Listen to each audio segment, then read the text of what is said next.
Órale, Holmes, it's me, Little Hater. And guess what, Doug? This podcast is brought to you by the Patio Nuts. You had me at hola. So go out and get some of these nuts. These Tapatio nuts. What it is. Podcast. What it is with the best damn podcast in the Long Beach, California. That's right, that's your boy Tacos and Workouts. And we're bringing you another one. And today I'm with my good friend right here, comedian Tony Ortiz. What's up, everybody? He decided to bring me down to Tino's. He said that these burgers are the best. And they're pretty tasty burgers.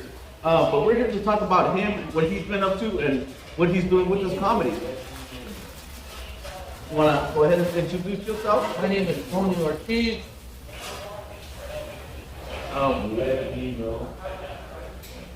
Enjoying this shit. These burgers, man. I can hear myself getting fat. We'll probably have to go hit those workouts later, huh? Right, this is a special edition, man. Top of the workouts, man. We're actually at a burger place. Dino's has been around for more than 30 years. I want to say 40 years. Because I was coming to this place when I was like 7 years old. Same owners here, the same motherfuckers that were flipping burgers back then are still back there, man. Like, what the fuck? I felt like I'm going back in time and shit, you know what I mean? Yeah, man. The only difference is I got older and these motherfuckers are still there. It's definitely a good place. So listen, Tony, I'm gonna talk to you a little bit about something that happened to me not too long ago, man. Yes, sure. I think I messed up. And I think I was wrongly interpreted for the things that I said on a podcast. For all of you guys, I recently got invited to the Street St. Godo podcast, and my good friend Sonny there asked me a question in regards to our business, whether it be on the podcast or on YouTube, and he kind of mentioned something that it's a cutthroat business, and that just kind of set me off because of all the things that have been going on the back end. With the Tacos and Workouts channel, there's some people that have been trying to sabotage the channel, and we're not gonna name them by name because we don't want to give them, the attention that they do not deserve. But one of the things that turned people off was that I said that Raza doesn't support Raza, meaning that I've been here for 3 years doing my show, and I really haven't received as many following. People do watch. But it's just, that was my honest opinion at that moment. Obviously, enough people do follow me, because I have a number of subscribers. But it rubbed people the wrong way, and I didn't mean to say it in a bad way. It's just with everything that's been going around within our community these last couple of years, with what's going on in the world and certain videos that have come to light. And I said that comment that we will truly support each other.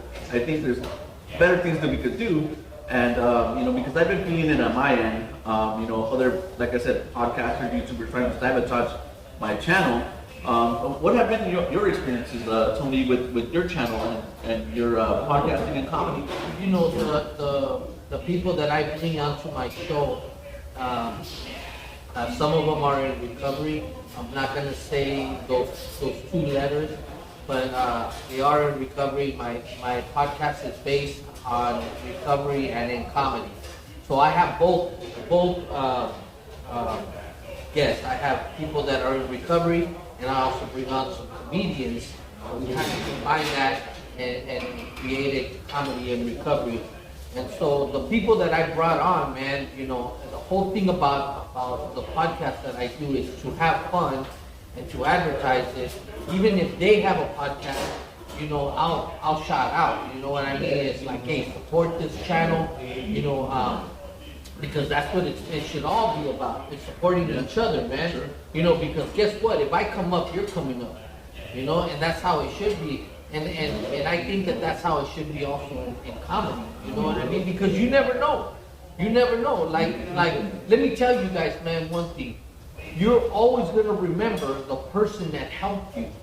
You know what I'm saying? Like if God ever gave me the chance to hit big in comedy, man, I'm going to remember the people that brought me up there. I'm going to remember the guy that gave me 3 minutes, the guy that gave me 7 minutes, even though I was an opener, and but it's all about having faith. Just like the conversation that I had with you in the car, man. It's like when you invest in stock, you don't know whether that stock is going to take off and make you millions 5 years, 10 years from now.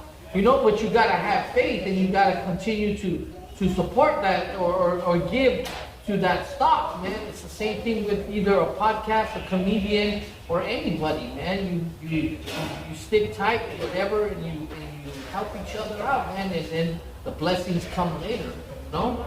Yeah, that's so true, man. But you know, like you brought some valid points. But the comedy game is like super competitive, is it not? It is.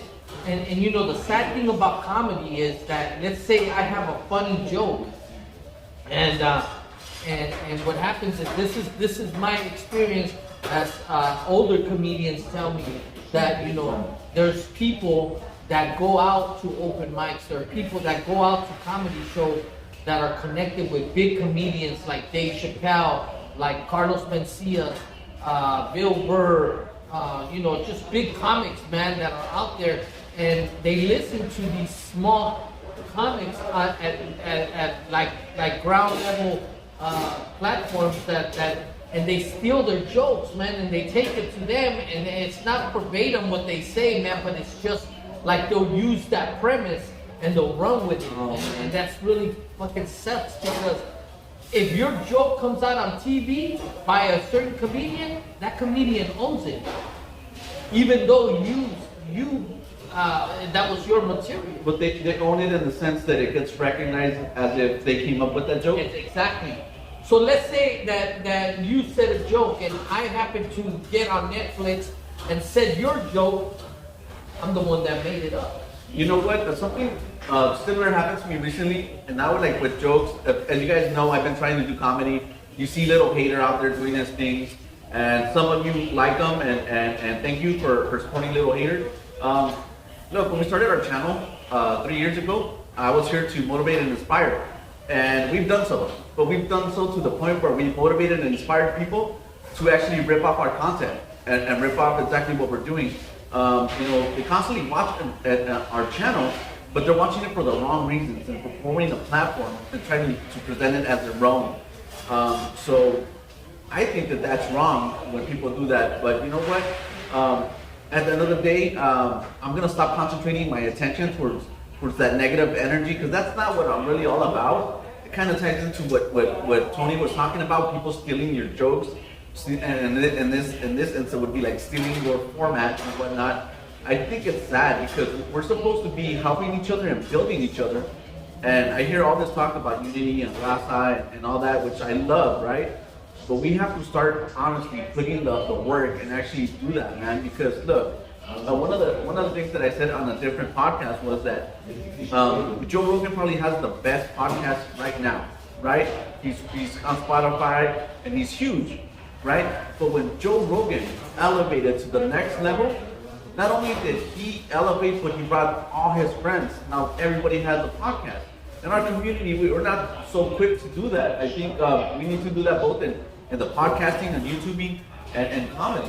Yeah, and you know, the one when I'm on YouTube, man, I watch a lot of First Amendment auditors, man, and they support each other.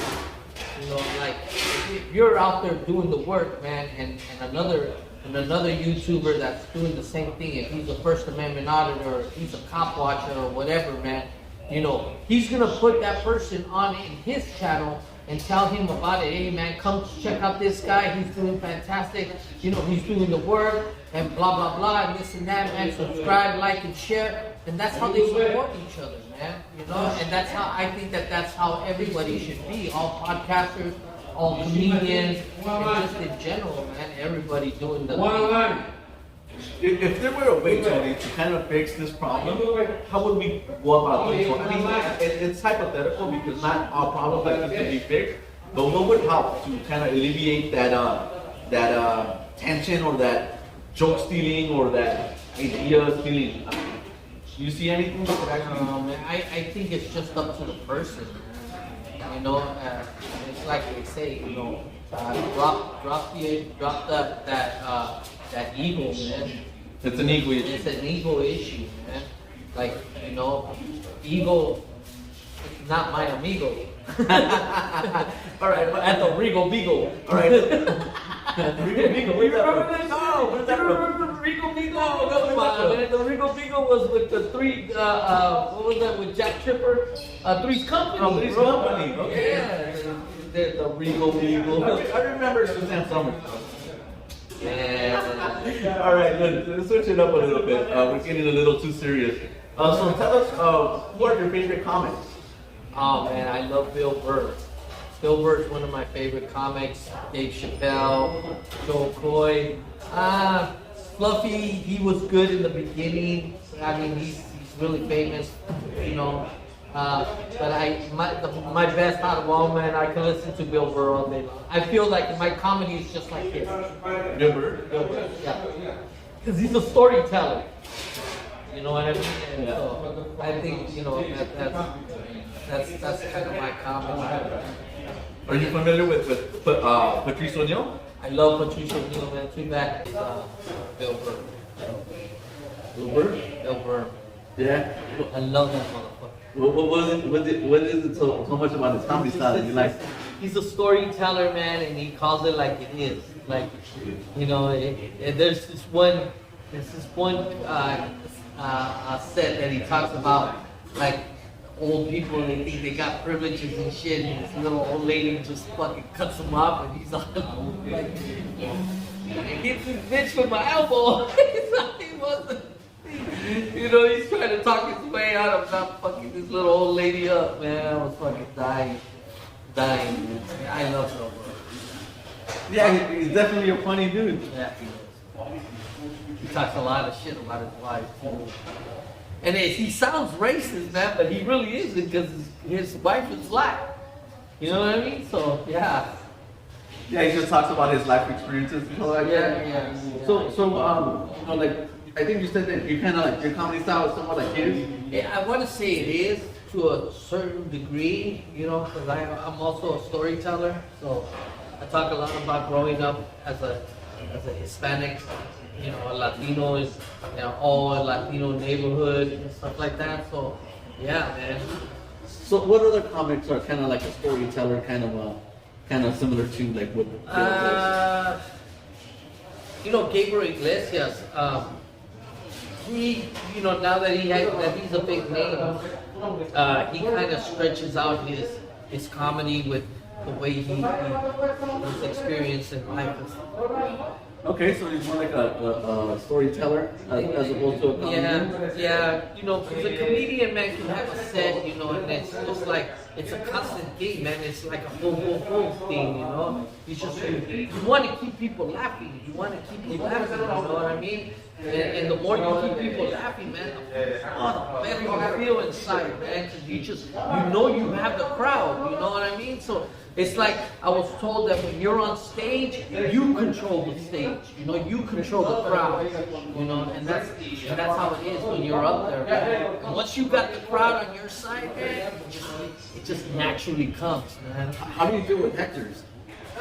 You know what? I haven't dealt with a heckler yet, but I did have a dream that I was killing it on stage and I was being heckled by a fucking midget, bro, in the crowd. Fucking midget. He was sitting there like, he was saying stuff, man, coming out of his mouth, and I couldn't understand him. And I walked up to him and I said, "What the fuck are you saying?" And then he had like a long spear in his hand, and he threw it at me. And by the time it got to me, it was like a toothpick, you know. So to him, it was a spear. To me, it was like a little toothpick. And then I took that spear and I started poking him with it, and he was going. And I was like, "What are you saying? Are you calling for backup or what?" That's crazy, man. Listen, man. I don't think those people like to be called that word. No, see, that's the thing, man. I shouldn't even have said that, but you know, I don't know what the proper word is. Little people. Little people. Yeah, little people. Just like I said, when I dated, I don't want to say it, but I dated a widget. You know, she was a little white little person. Oh, okay. So yeah, it's called a widget.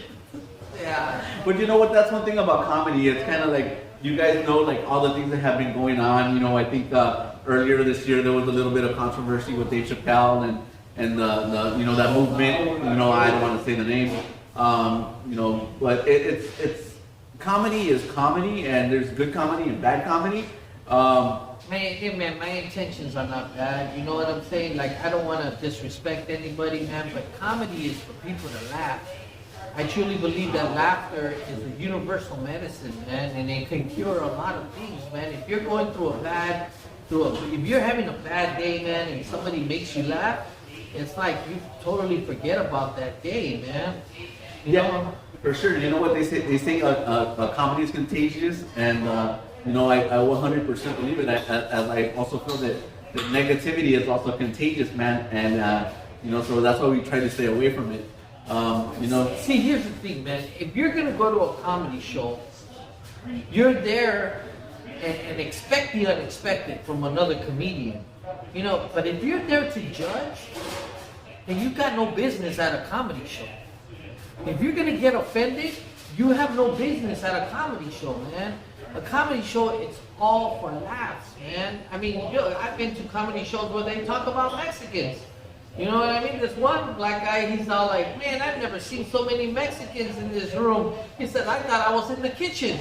That shit was funny, bro. I started laughing. You know what I mean? But, and the whole crowd that was full of Hispanics were laughing. And see, that's the thing about comedy, man. You're there to laugh. You're not there to get offended. You're not there to talk shit. You're definitely not there to heckle somebody that's on stage. That it takes a lot, man, to get up there and perform in front of people, man. Comedy's not easy. No, it's not easy. For those who actually want to get started on it and have tried it, man. I've gone up there a couple times myself. I've taken a little time off because of everything that's been going on in the world. I can't wait until I have my opportunity to get back up there. So hopefully I get up there sooner than later. But where do you see this comedy thing going for you? Man, I'm just having fun with it. I'm just having a lot of fun with it. I'm not in it for the money. I'm having fun. And that's the most important thing, man. That me, I know that there's other comedians that are doing it, that's the bread and butter. But, I have a good job, and I'm just having fun. I'm just having fun with it, man. And it's a really good feeling when you do a set and people applaud you for making them laugh, man. It's just like, the feeling is unexplainable when you're up there.